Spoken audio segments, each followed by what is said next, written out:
Cutter, ready up the arsenal. Already on it. Let's go. It's the Whitey Show. Whitey Show. Whitey Show. Whitey Show. Whitey Show.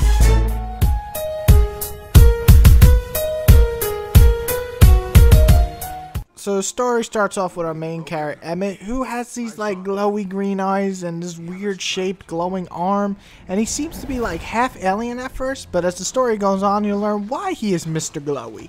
These monsters, outcasts, try to grab resources from the Rifters, which are those big glowing blue things. You can't miss them. Our main hero's mission is to basically stop these things before they take over the galaxy. I mean, that sounds pretty original, right?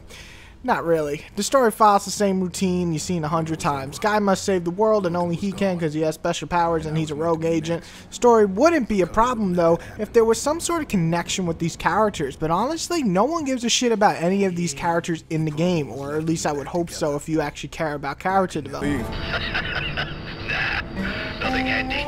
But let me do some hunting around. Hey, Rift Hugger. Yeah? What you did here? Not bad. You saved our hides.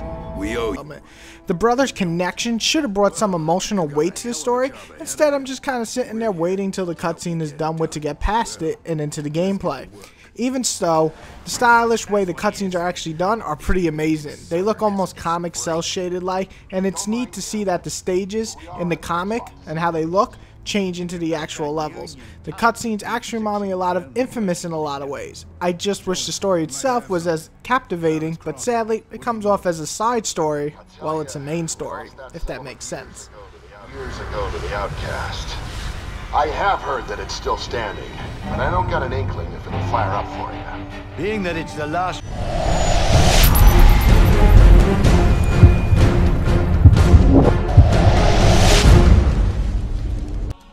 Like I said, the comic book cel shaded type graphics are pretty fucking sick. I love the slick style of it, and the designs of the mechs and the levels are great to view and explore. The aliens, the outlaws, are generic looking enemies. They basically look like glowing evil monsters. Also not in love with the design of some of the characters on the human side. But even so, none of that made me actually hate the graphics or degrade it in any way. All in all, the graphics are top notch and the levels are fucking awesome just to go around and explore in.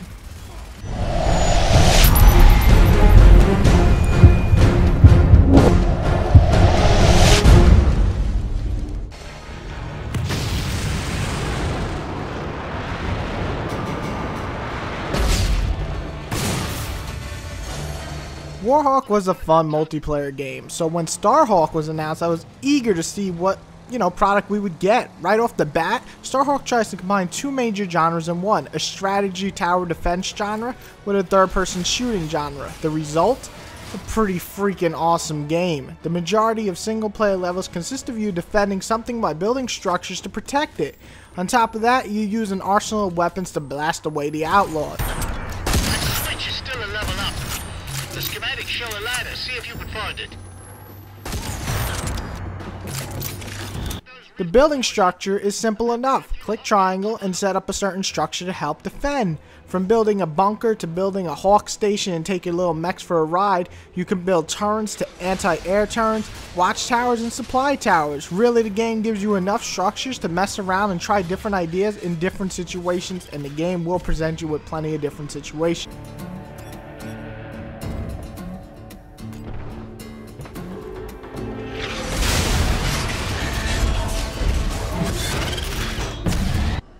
The Hawks, which are the mechs, look badass. Not only do you fly these badass robots, but you also get to land and do some massive damage with this stomping attack. It's like, oh, you down there? Hey, what's up? Boom! Now you're dead. Ah.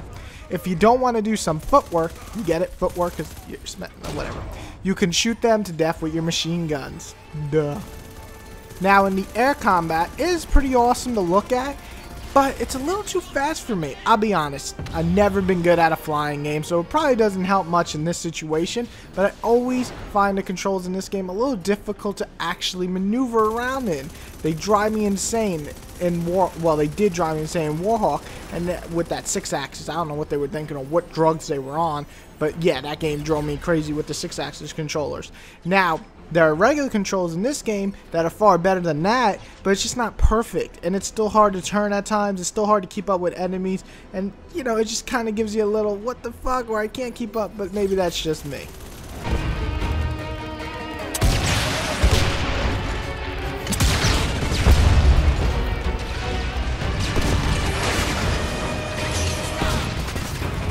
I love the fact that just building structure so effortlessly at the same time of being at a full-on war with explosions going off and bullets flying around, things blowing up, it's just something to admire, especially with huge stages like this game has. Sure, I wish we had more interesting guns, but overall my complaints are just not major.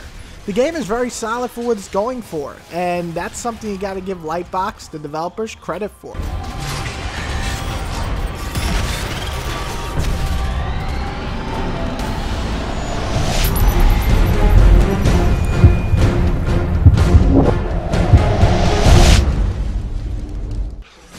I enjoy most of my time with this game. Sadly, you might have noticed I couldn't show or review any part of the online. I only played the beta twice, so I don't know if my review is fair on the online portion in the retail version, but you can blame Sony on that one. Without a trial of some sort, I wasn't able to review the online due to having to rent the game. So the online portion, while fun in the beta, is really a mystery to me in the final retail game. However, if it's anything like the single player, which I assume it is in terms of basic fundamentals, it's a ton of fun, and if you like these two genres combining, I can't see you hating it. Now, you have to be at least a decent player at third-person shooters on top of being decent at tower defense / strategy games. You have to think quick, build the right structures, take to the air, and blast away at these baddies all at the same time.